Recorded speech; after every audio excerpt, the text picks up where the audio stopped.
My presentation concerns space, gender and power on the Belarus-Lithuania border through the experience of people involved in petty smuggling or shuttle trade. I would like to develop three main assumptions. Firstly, I argue that the space compression and borderlessness of the modern global world are experienced differently by different groups of people. Secondly, I stress mobility as a pivotal issue in the discussions on borders, space and power in the context of globalization. Thirdly, I consider how mobility is mostly interpreted by critical and feminist theorists and how these interpretations could be challenged through studies of local practices on borderlands. Before considering my assumptions, I would like to give a brief introduction into my research case. I regard the Belarus-Lithuania border as a certain place where both local experiences and global processes intersect. On the one hand, border regions are particular places with their own communities, everyday life, and economic practices. On the other hand, as Etienne Balibar argues, every political border is not mere separating line between two states, but also a representation of other geopolitical divisions. He says, and I quote, "Without the world configuring function they perform, there would be no borders or no lasting borders. State borders have always been endowed with a global signification." End of quote.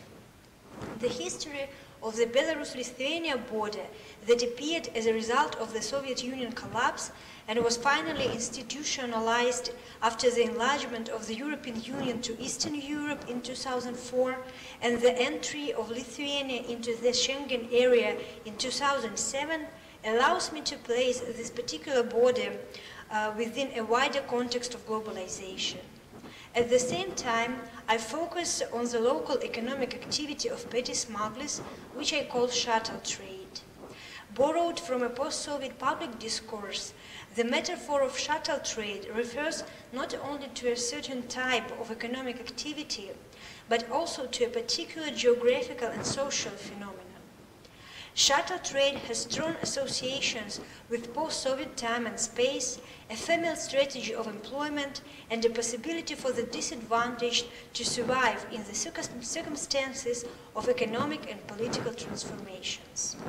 Moreover, a metaphor of shuttle refers to the experience of people who are always on the move. Notably, shuttle trade is characterized by a highly intensive rate of mobility. Mobility is a widely debated issue in discussions on globalization. These discussions are closely connected with the meaning of borders in the modern global world. Some proponents of globalization consider borders as an anachronism of the nation-state times which do not matter anymore and can be easily overcome. Simultaneously, more critical theorists insist that borders still play an important role in the world. Furthermore, some of them, as Balibar for instance, maintain that while some borders are indeed disappearing, others are becoming even more persistent. I quote, "Nothing could be more wrong than the idea that globalization would be accompanied by a parallel growth of material, immaterial, and human circulatory flows. Whereas information has become practically ubiquitous, and whereas the circulation of goods and currency conversions have been almost entirely liberalized, the movements of men are the objects of heavier and heavier limitations. A world that is now broadly unified from the point of view of economic exchange and communication needs borders more than ever to segregate, at least in tendency, wealth and poverty in distinct territorial zones." End of quote. Balibar defines the segregated potential of borders as their polysemic nature. For him, it means that borders have different meanings for different people. People's experience of crossing borders and consequently people's mobility are determined by such categories as gender, class, ethnicity, national belonging. A critical geographer, Dorin Massey, calls this social differentiation of mobility power geometry of time-space compression. It means that various groups of people experience this compression and properly globalization differently. Some of them, especially those whose power and influence it very definitely increases, turn outcomes of globalization to their advantage. Others become even more marginalized. As Massey argues, I quote, mobility and control over mobility both reflects and reinforces power.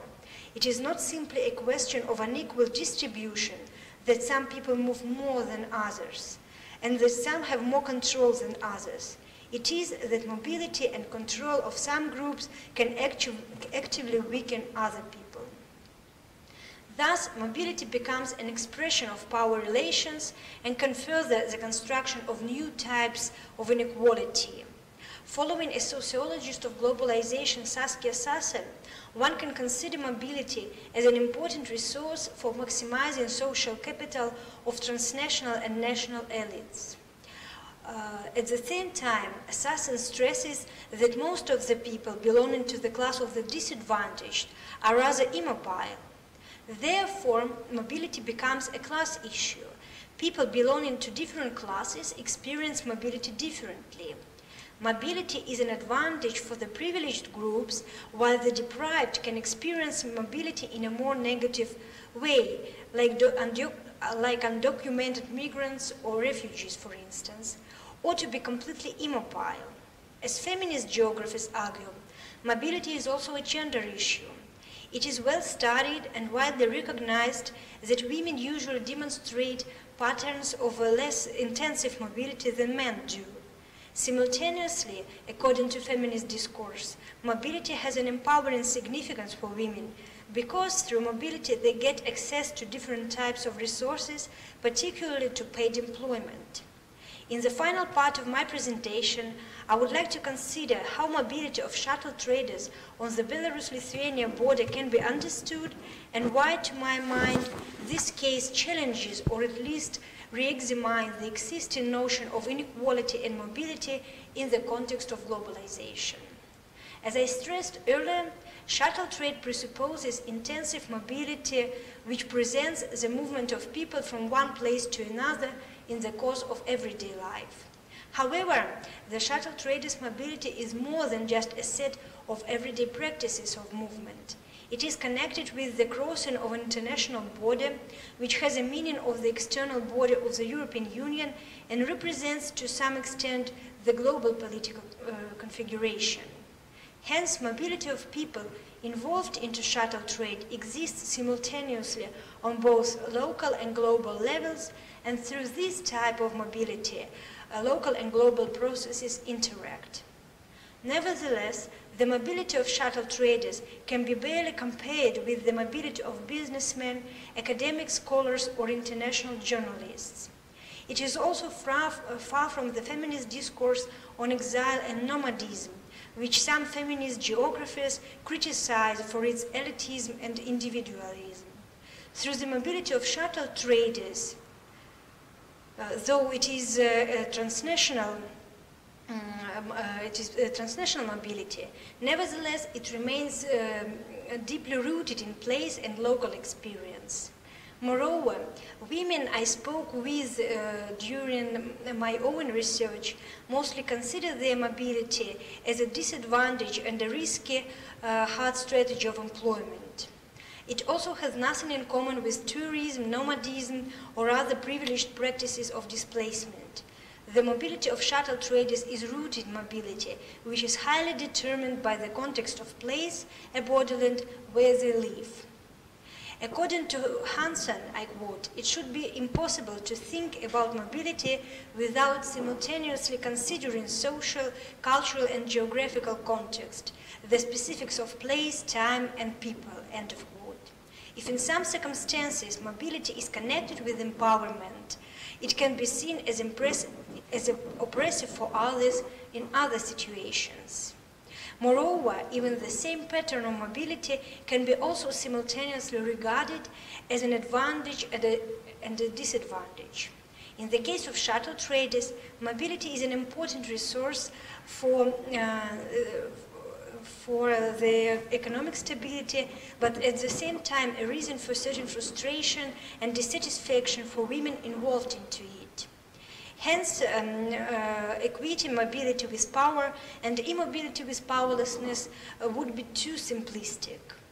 Rootedness, on the other hand, is not necessarily opposed to mobility and doesn't always lead to the deprivation of people and their powerlessness. Moreover, it can be an important resource for emotional, social, and financial support, as well as for housing and employment. Therefore, if mobility becomes a part of economic capital for shuttle traders, rootedness determines their social capital.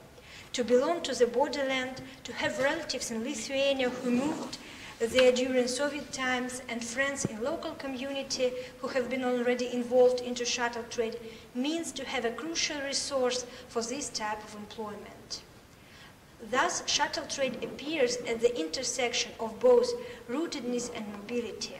Simultaneously, this intersection demonstrates which implications global processes can have in local contexts. The intriguing configuration of both global and local on borderlands makes them such a fascinating research subject. As I argue, studies of borders may widen not only our ideas about particular border regions, but also existing dominant interpretations of globalization in the academic discourse. Whereas many spheres, places, and actors are still excluded from the discourse on globalization, studies of how global is experienced in the local context and how local is constructed through the interaction with global become an important theoretical issue.